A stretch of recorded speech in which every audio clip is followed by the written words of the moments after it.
to Hogwarts School of Witchcraft and Wizardry. I am Albus Dumbledore, your headmaster. Now, Hogwarts is full of secrets, Harry, so search behind every door. But keep in mind, not all secrets are rewarding.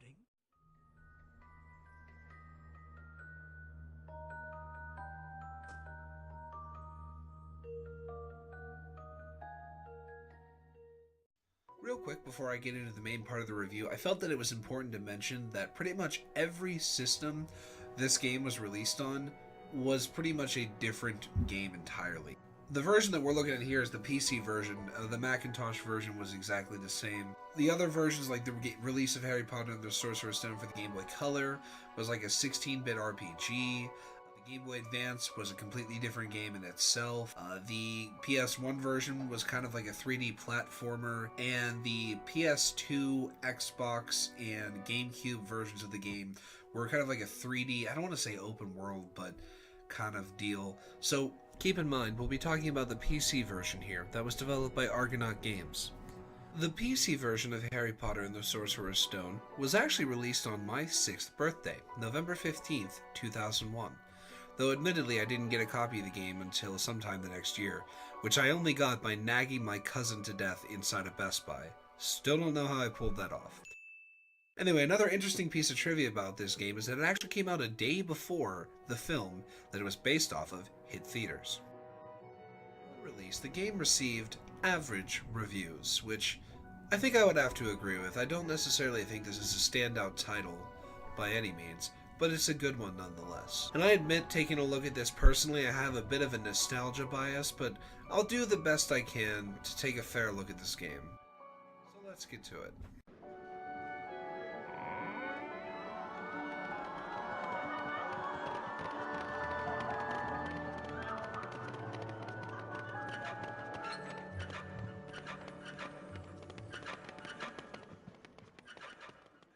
The game has you take control of the boy who lived as he embarks on his first year as a student at Hogwarts School of Witchcraft and Wizardry. Throughout the game, you learn 5 spells.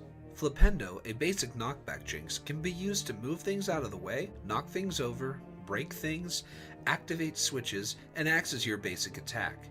Alohomora can be used to unlock magically locked things, and adds a great element of exploration to the game, which I want to get back to later. Wingardium Leviosa is used to magically lift objects, Incendio is used to deal with plants, and Lumos is used to reveal hidden light platforms that you can climb on, and it also helps you to find hidden areas. After learning each of these spells, except for Alohomora because Hermione Granger personally teaches it to you, you go through a challenge zone to learn the spell's different uses and such. In each of these, there are 10 challenge stars that you can collect. Nothing happens if you don't collect them, but if you do, you get extra house points, which mean absolutely nothing, so it's kind of pointless to seek them out. But if you like looking for things and you like being a completionist, that's an option for you. One thing I've always found interesting about the video games in the Harry Potter series is that they take things that were not in the movies, but that were in the books, and actually incorporate them into the game. And hey, why did the music stop? Why, it's Potty Wee Potter! That's Peeves the poltergeist. He's always causing trouble. Peeves doesn't like first years, so watch your step. Doesn't like anyone. He's been haunting the castle for a dang long time. I don't know how Peeves the poltergeist never made it into the movies. I mean, I heard that he was planned, but apparently the actor who they had was playing him kept everybody laughing so much that they actually cut it because they couldn't get anybody to do a serious take. Anyway, regardless, he is in the books, but he's not in the movie. As a kid, this poltergeist provided some grade A nightmare fuel. Totally laughable now. But man, as a kid, that freaked me out. With those spells in your arsenal, you go about experiencing the events and adventures of Harry's first year at Hogwarts. From learning how to fly a broomstick and eventually participating in Quidditch, to collecting fire seeds for Hagrid to help him hatch a dragon egg. Hatching? and eventually going full Metal Gear Solid style to deliver the dragon to the top of the tallest tower in Hogwarts, and eventually sneaking back down.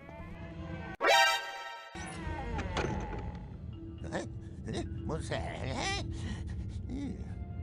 Admittedly, the game has not aged very well at all, especially in the graphics department, and that's to be expected. That happens with all things. But geez, if you look at the dialogue, their mouths don't even move. By the way, congratulations on making the Quidditch team. Word travels fast round Hogwarts.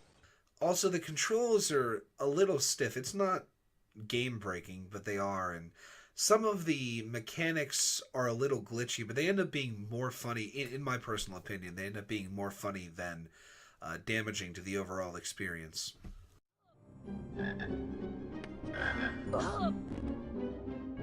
I think my biggest issue with the game is how linear it is.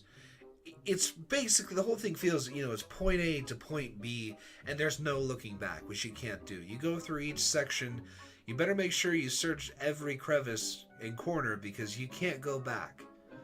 Which, in a game that's very much focused on exploration, it's kind of a shame you can't go back and see what you missed.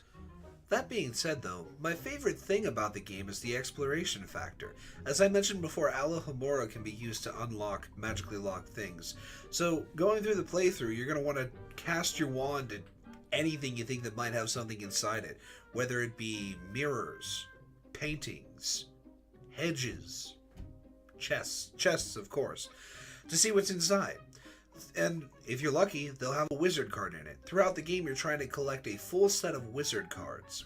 There are 24 wizard cards scattered across the game, with the 25th only being unlockable if you complete the game with 250 Birdie Bots every flavor beans in your inventory.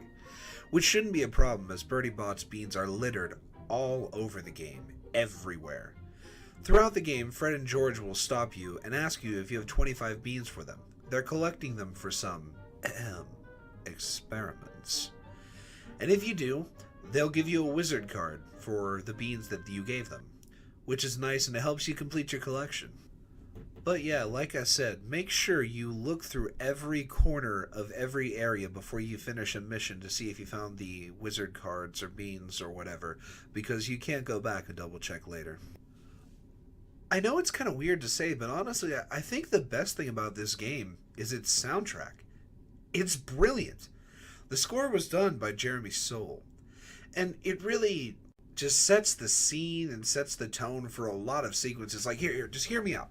For example, okay, let's take a look at this battle with Peeves. Okay, so here it is with the soundtrack. Now, Potter, you're ugly, but what can we do? Oh, I'm Peeves, Potter, and you better... Everyone says you belong in a zoo. Okay, here's the same sequence without the soundtrack.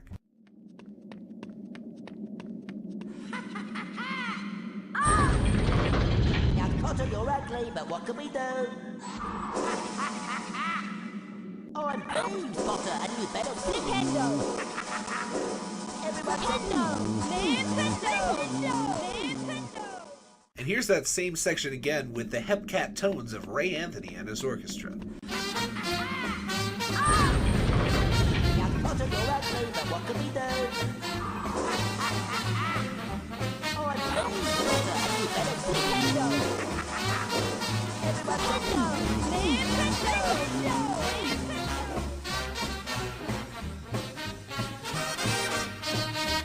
Okay. Jokes aside though, the soundtrack for this is great, and I just wanted to showcase a couple pieces here before I conclude.